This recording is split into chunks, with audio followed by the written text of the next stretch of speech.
Hello friends, எப்போவுமே முட்டையை வேக வச்சு சாப்பிட்டு போர் அடிச்சு போச்சா? ஸோ இது மாதிரி ஒரு தடவை ட்ரை பண்ணுங்கள், கண்டிப்பாக உங்களுக்கு பிடிக்கும். எக் பெப்பர் ஃப்ரை எப்படி பண்ணுறதுன்னு பார்க்க போகிறோம், வாங்க பார்க்கலாம். இது போன்ற அருமையான ரெசிபிகளை தெரிஞ்சுக்க அம்மா சமையலறை சேனலை சப்ஸ்கிரைப் பண்ணுங்கள், அப்படியே அந்த பெல் ஐக்கானையும் கிளிக் பண்ணுங்கள். தேவையான பொருட்கள் என்னென்னு பார்த்துடலாம். முட்டை 5 எடுத்துக்கலாம், உப்பு தேவையான அளவு, கருவேப்பிலை கொஞ்சம், சோம்பு 1/2 டீஸ்பூன், மிளகாய்த்தூள் 1/2 டீஸ்பூன், மஞ்சத்தூள் 1/2 teaspoon, pepper powder 1 teaspoon, garam masala 1/2 teaspoon. முட்டையை நல்லா வேக வச்சு தோலுரித்து எடுத்து வச்சுக்கலாம். அதை இப்போ 2ஆக கட் பண்ணி எடுத்திருக்கேன்.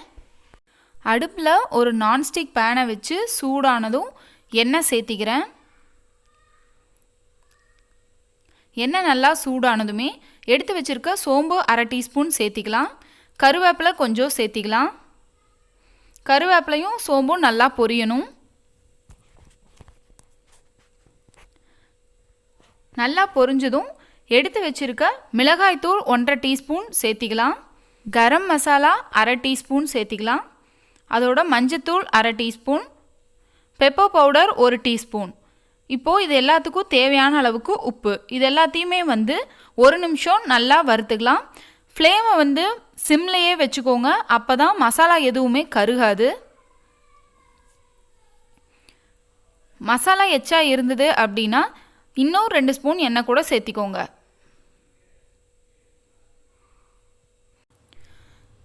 எண்ணெயில் மசாலா எல்லாமே நல்லா 1 நிமிஷம் வெந்துருச்சு. இப்போது கட் பண்ணி வச்சுருக்க முட்டை பீஸ் எல்லாத்தையுமே இதோட சேர்த்திக்கலாம். எல்லாத்தையுமே சேர்த்திட்டு ஒரு 2 நிமிஷம் நல்லா வேக வச்சுக்கலாம். அப்போ தான் அந்த மசாலா எல்லாம் முட்டையில் நல்லா ஒட்டும்.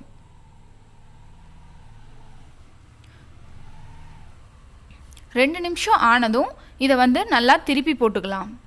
திருப்பி போட்டு அனதர் சைடும் 2 நிமிஷம் நல்லா வேக வச்சுக்கலாம்.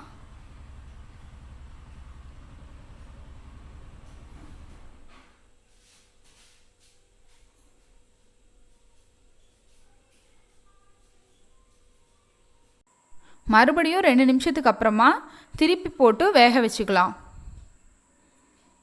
மசாலா எல்லாமே நல்லா ஒட்டணும்.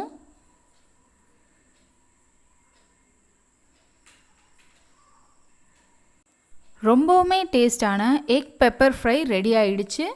இதை நீங்களும் கண்டிப்பாக வீட்டில் ட்ரை பண்ணி பாருங்கள், எல்லாருக்குமே ரொம்பவும் பிடிக்கும். இந்த வீடியோவை லைக் பண்ணுங்கள், நம்ம சேனலை சப்ஸ்கிரைப் பண்ண மறந்துடாதீங்க. தேங்க்யூ.